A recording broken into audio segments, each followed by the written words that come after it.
Pessoal, antes de nós resolvermos esse exercício 4, né, que tem o seguinte enunciado: determine o momento de inércia em relação ao eixo X, em relação ao eixo Y e seus respectivos raios de giração da superfície sombreada, né?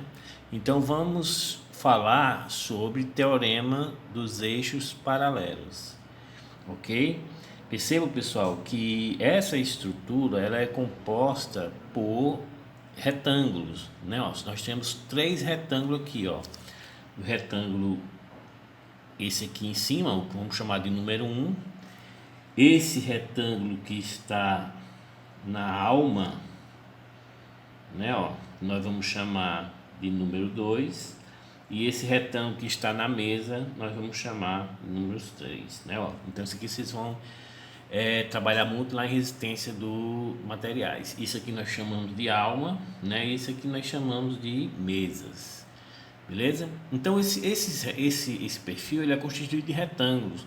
E como nós sabemos o momento de inércia do retângulo, tanto com relação ao centroide como com relação ao eixo passando pela base, nós conseguimos determinar ele em qualquer posição, ou seja, em relação a qualquer eixo. Perceba que nesse exercício ele quer que você determine o momento de inércia em relação a esse eixo X com esse eixo Y, né? Ó, passando aqui por essa origem O. Aí você vai dizer: professor, essa origem não é o centroide, não? Não é. Perceba, pessoal, que muito embora você tenha simetria aqui com relação às dimensões, ó, 6, 24, 24 e 6. Então, mas perceba que essa área aqui é maior do que essa. Então o que acontece? Se esse retângulo fosse igual a esse aqui, realmente isso aqui seria o centroide. Mas como ele é maior, você desloca o centroide um pouquinho para baixo, né? Ó. E se fosse o centroide, estaria como sendo quem? O eixo X' e o eixo Y', ok? Então é ter cuidado, né? Então vamos falar sobre o teorema dos eixos paralelos. Com o teorema dos eixos paralelos, vocês conseguem determinar o momento de inércia utilizando esse teorema, ok? Então vamos lá, o que vem a ser o eixos paralelos? Eu tenho aqui um eixo X qualquer e eu tenho um corpo aqui, ó, né? Ó, aqui está o centroide desse corpo e aqui vai passar o eixo X', beleza? Então, pessoal, se eu pegar um elemento infinitesimal de área aqui, dA, em relação a esse X' está quem, pessoal? Um Y'. Por quê? Porque eu estou relacionando com o centroide dessa figura, ok?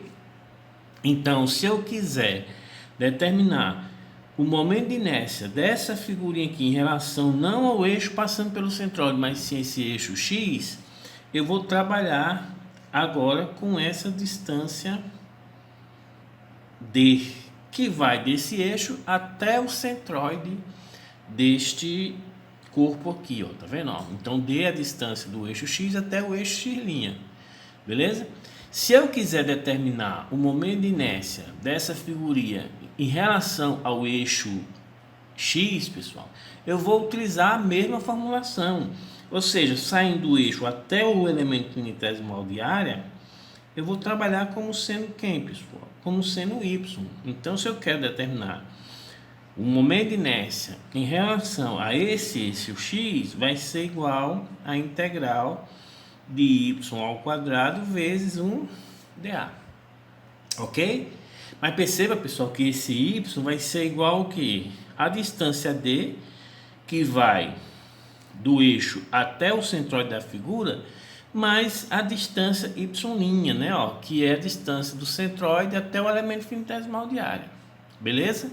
Então, isso aqui, ó, vocês vão perceber que y vai ser igual a d mais y'. Beleza? Quando vocês substituem, o que é que vocês vão obter? O momento de inércia em relação ao eixo x vai ser igual y ao quadrado, vai ficar, ó, d mais y' ao quadrado dA. Beleza? Quando vocês desenvolvem isso aqui, ó, então o momento de inércia em relação a eixo x vai ser igual à integral de d ao quadrado, ó, mais 2 vezes d vezes y', não, mais y' ao quadrado, ok? Tudo isso vezes dA. Então vamos desmembrar essa soma e trabalhar tudo com integral multiplicado por dA. Então, o momento de inércia em relação a x vai ser o que? Integral de d ao quadrado dA, beleza? Ó, mais integral de 2 vezes d y' vezes dA, mais integral de y' ao quadrado vezes dA, beleza? Então vamos lá, pessoal, analisando aqui, ó, integral e momento de inércia em relação a x vai ser igual, esse d, pessoal, ele é constante, então posso sair fora da integral, então vai ficar o que? D ao quadrado integral de dA.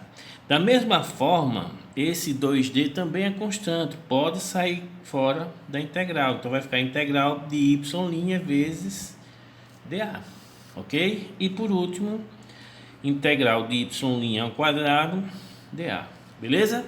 Então, pessoal, se eu quero calcular o momento de inércia em relação a esse x, esse momento de inércia vai ser igual a quem? Vamos lá, ó. D ao quadrado integral de dA, então vai ficar d ao quadrado vezes a área, ou seja, integral de dA é a área, ok? Beleza. Esse termo aqui, ó, 2d vezes integral de y' vezes dA. Isso aqui, pessoal, é você fazer o momento estático de área em relação ao centroide, porque y' é a distância centroide. E nós já vimos inúmeras vezes que isso aqui se trata de momento de primeira ordem. Então, isso aqui vai ser igual a quanto, pessoal? A zero. Então, toda integral de y vezes dA ou x vezes dA em relação ao centroide, já que esse y' é a distância do centroide ao dA, esse termo é zero, ok? Mais integral de y' ao quadrado vezes dA, ou seja, professor, isso aqui é o momento de inércia de x em relação ao centroide. Então, ó, mais o momento de inércia de x', e isso aqui, pessoal, é o teorema dos eixos paralelos, ok? Que diz o seguinte, que quando vocês têm um eixo e conhecem o momento de inércia em relação ao centroide da figura, então o momento em relação a esse eixo vai ser a distância desse eixo ao centroide da figura ao quadrado vezes a área, mais o momento de inércia em relação ao centroide, ok? Dessa figura. Então, pessoal, vamos exemplificar bem interessante aqui, ó. Imagine o tema aqui, um retângulo, né, ó, de altura H e uma base B, ok? Então aqui está o centroide, né? E eu sei que em relação a esse eixo x', o valor do momento do centroide vai ser o que? B, que é a base, vezes a altura ao cubo, dividido por 12. Beleza? Ok. Mas sendo que eu não quero determinar em relação a x', eu quero determinar em relação a esse eixo x aqui. Ah, professor, mas não está tabelado lá? Vai ser B, que é a base, vezes a altura ao cubo, ou seja, BH ao cubo, sobre 3. Sim, mas vamos fazer de conta que eu não sei. Então, se eu quero calcular o momento de inércia em relação a esse eixo x, vai ser igual a quanto? Ó, o momento de inércia em relação a esse x vai ser o quê? A distância dele ao centroide, ao quadrado, ou seja, daqui para cá, pessoal, qual é a distância? Vai ser a metade de H, ou seja, H sobre 2. Então, vai ficar, ó, H sobre 2 ao quadrado, vezes a área, que vai ser BH, beleza? Mais o momento de inércia dessa figura em relação ao centroide, ou seja, vai ser BH ao cubo sobre 12. Quando vocês desenvolvem isso aqui, pessoal, vai ficar quanto? Ó, Isso aqui ao quadrado vai ficar h ao quadrado com h ao cubo. Então, BH ao cubo, BH ao cubo sobre 4, mais BH ao cubo sobre 12. Quando vocês tiram aqui o mínimo, vai dar 12. 12 dividido por 4 dá 3. 12 dividido por 12 dá 1. Então, 3 mais 1, 4. BH ao cubo. Ok? Posso simplificar? Posso. Basta eu dividir por 4. Aqui vai dar 1. Quando dividir por 4, fica o que, pessoal? Fica 3. Ou seja, BH ao cubo sobre 3, que é o valor, pessoal, que a gente já sabia, né? De acordo com aquela tabelinha da aula anterior. Beleza? Então, note como eu posso utilizar o teorema dos eixos paralelos para determinar o momento de inércia em relação a qualquer eixo, passando em qualquer canto. Agora, aqui vocês têm que ter cuidado, porque esse exercício, ele passou um eixo X que não está passando no centroide. Então, você não vai encontrar o I de X', não. Cuidado, né? Ó. Então, pelo amor de Deus. Se for centroide, ao invés de um O, estaria um C aqui, né? E é sempre bom você conferir se realmente está no centroide. Beleza? Então, pessoal, vamos fazer o seguinte. Vamos agora para esse exercício, né? Que vai ser o exercício 4, né? Onde vamos determinar o momento de inércia dessa figura em relação ao eixo X e ao eixo Y. Beleza, pessoal? Então, vamos lá. Nós dividimos essa figura em 3 figuras. Esse retângulo 1, que é a mesa superior, né, desse perfil. Esse retângulo 2, que é a alma desse perfil. E esse retângulo 3, que é a mesa inferior. Beleza? Então, ele quer calcular o momento de inércia em relação a esse eixo X. Então, beleza, pessoal. Essa figura é a figura que nós chamamos de figura composta, né? Então, ela é composta por 3 retângulos. E eu sei o momento de inércia do retângulo. Está lá na tabelinha. Se for em relação ao centroide, BH ao cubo sobre 12, né? Porque aqui eu estou trabalhando em relação ao eixo X, então a base passa a ser o que? O B, e a altura passa a ser o H, beleza? Se for um eixo passando pela base desse retângulo, né, ó, vai ser B vezes H ao cubo sobre 3, como a gente conferiu já anteriormente, beleza?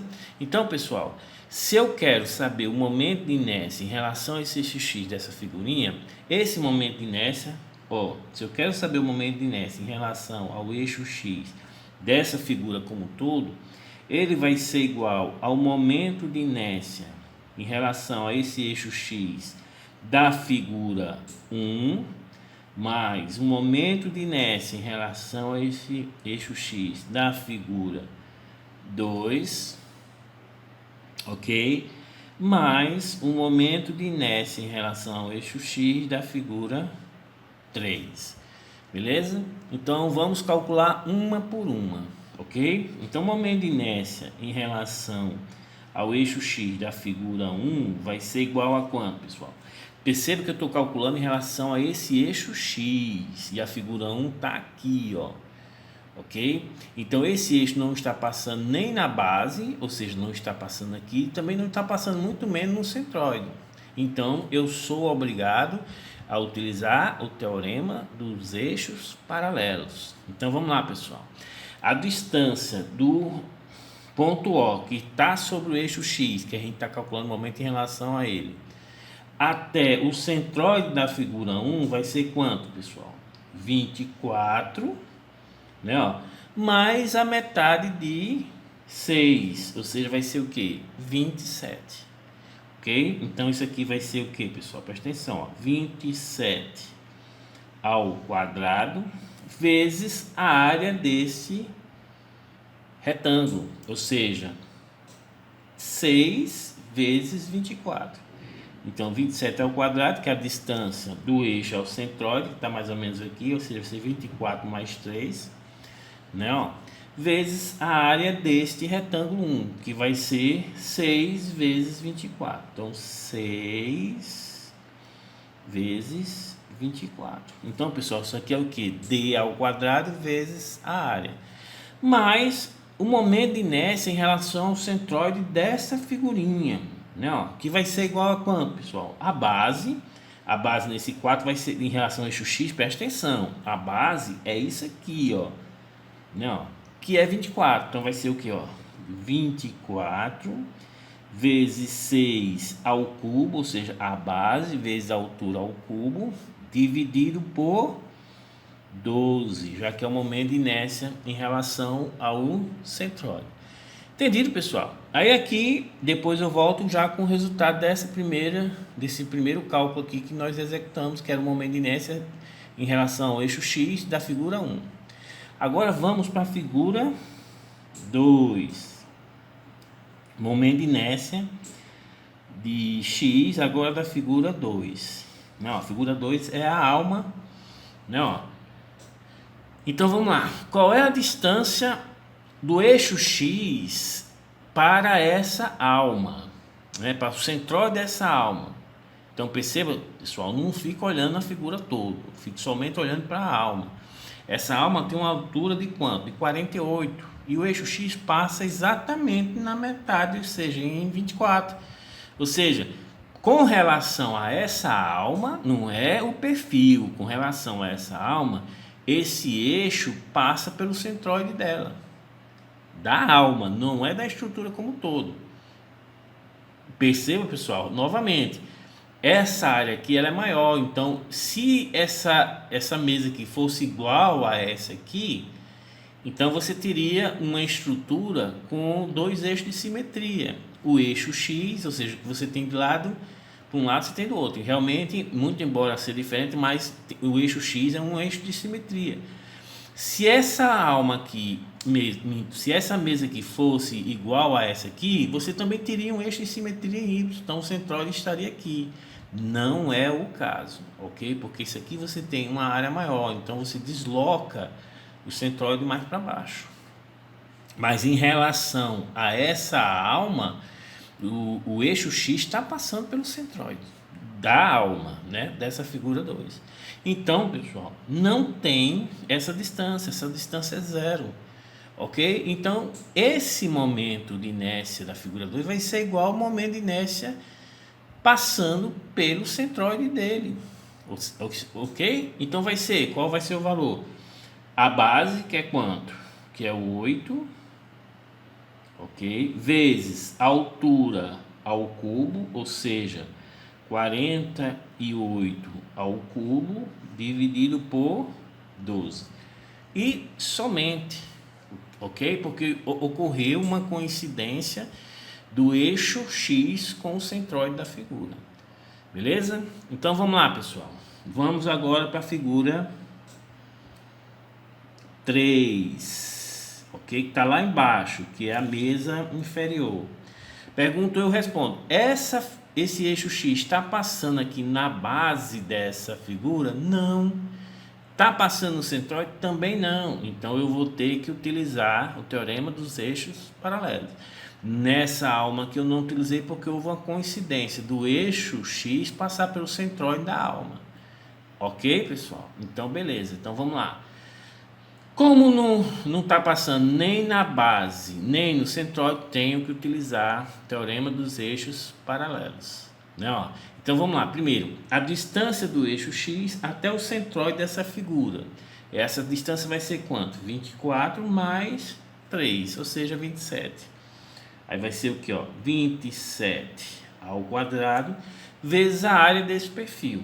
Então esse perfil vai ser o que, pessoal? 24 com 24, 48. 48 vezes 6. 48 vezes 6. Pronto.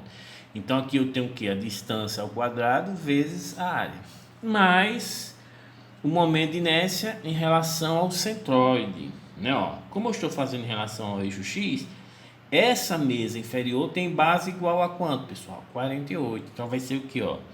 48 vezes 6 ao cubo. Nesse caso, 6 em relação ao eixo X vai ser a altura, né, ó, dividido por 12, ok? Então isso aqui eu vou somar esses valores e vou ter o momento de inércia em relação ao eixo X, né, ó. Vamos continuar, depois de uma parada no vídeo, faço esses cálculos e a gente volta somente para completar essa questão. Beleza? Então, em relação ao eixo X, vou achar esses três valores e vou somar, ó, e vou ter o momento de inércia em relação ao eixo X. Beleza, pessoal? Ok. Agora vamos tratar com relação ao eixo Y. Aí percebo que as coisas vão inverter, né, ó? Vamos ver se você consegue visualizar. Com relação ao eixo Y, pessoal, o que é que vai acontecer? O que era base em X vai passar a ser altura. E o que era altura em X vai passar a ser base. Mas vocês estão percebendo que esse eixo Y está passando exatamente nos três centroides das figuras 1, 2 e 3?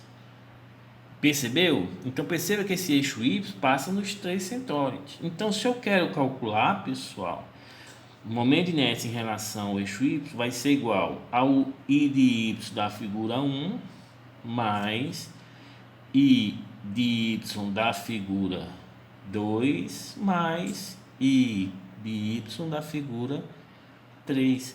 Sendo que, pessoal, todos os centroides, tanto da figura 3, como da figura 2, como da figura 1, está passando sobre o eixo Y. Então, eu vou utilizar o teorema dos eixos paralelos?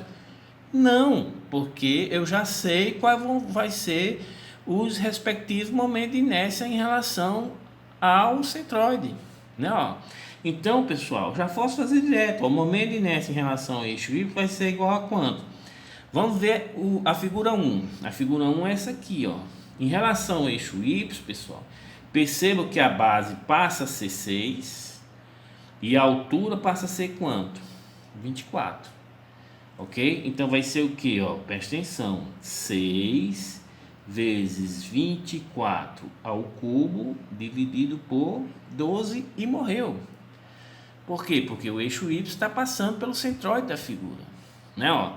Mas agora vamos, isso aqui foi a figura 1. Vamos para a figura 2. A figura 2, pessoal, é essa aqui, ó. É a alma, né, ó? E qual é a base? A base vai ser o que? 24 mais 24, 48. E a altura passa a ser quanto, pessoal? Passa a ser 8, ok, ó? Como, note que vai acontecer o que, pessoal? O inverso, né, ó? Vai ficar, ó, presta atenção, 48, que é a base, vezes 8 ao cubo, que vai ser a altura em relação ao eixo Y, dividido por 12, ok? Mesma forma agora para a mesa inferior à figura 3. Isso aqui foi relativo à figura 2, ok? Então vamos fazer com relação à figura 3. Em relação ao eixo XY, né, pessoal, quem está calculando, a base passa a ser 6 e a altura passa a ser quanto? 48. Ok, pessoal? Então o momento de inércia neste caso aqui vai ser igual a quanto? Como o eixo está passando no centroide da mesa 3, na mesa inferior, então eu vou utilizar apenas o momento de inércia de um retângulo com o eixo passando pelo centroide, que vai ser quanto? A base 6, a altura pode ser o que? 48 ao cubo. Note que aqui é o contrário, ó. A base nesse caso era 48, agora passa a ser a altura. A altura era 6, agora passa a ser a base, né? Tem cuidado com relação a isso aqui, porque isso aqui, pessoal, é muito fácil. E fatalmente na prova vai cair uma questão dessa, né, ó? Então isso aqui vai ser relativo à figura 3. É só ir na calculadora e achar. Então vou dar uma paradinha aqui para calcular e depois eu faço uma renderização, uno esses vídeos. Voltando para concluir, pessoal, né? Eu calculei todos os momentos de inércia, né, que precisava da calculadora. Então, para o momento de inércia em relação ao eixo X, eu determinei o momento de inércia em relação a X da figura 1 da figura 2 e da figura 3, né? Ó, somei os três valores e encontrei este valor aqui. É comum, pessoal, nós utilizarmos o momento de inércia em metro a quarta, ok? Então em milímetro nós achamos um valor muito grande, mas quando você transforma isso aqui em metro, ele se torna um valor muito pequeno, ok? E nós encontramos o momento de inércia em relação ao eixo X igual a 3,89951 vezes 10 a menos 7 metro a quarta. Ok? Da mesma forma com relação ao momento de inércia em relação ao eixo Y, que foi muito fácil, né? Porque o eixo Y, ele passa, como você tem um eixo de simetria, ou seja, o que você tem de um lado tem do outro, então todos os centróides das figuras, você vai analisar, eles todos estão sobre o eixo Y. Por isso que nós só vamos utilizar, né, o momento de inércia em relação a centroide, ou seja, a base vezes a altura ao cubo dividido por 12. Ok, pessoal? Então todos têm a mesma forma. Então se você ver quem é a base e a altura, fazer a operação e chegamos nesse valor aqui. Ok? Então o momento de inércia em relação a Y foi de 6,4256 vezes 10 a menos 8 metro a quarta. Ok, pessoal? Percebam que o momento de inércia em relação ao eixo X é maior do que o em relação ao eixo Y. Então, se você vai utilizar essa peça para flexão, é melhor você utilizar nesta posição e não utilizando ela invertida, ok? Você vai utilizar ela nesta posição, né? Ó, e não nessa aqui, porque ela tem menos rigidez, ok? Isso você consegue perceber quando vocês trabalham. Muito embora a variação de rigidez ela foi relativamente pequena, então essa peça é mais utilizada como se fosse uma coluna e não uma viga. Beleza, pessoal? Então vamos para a próxima aula.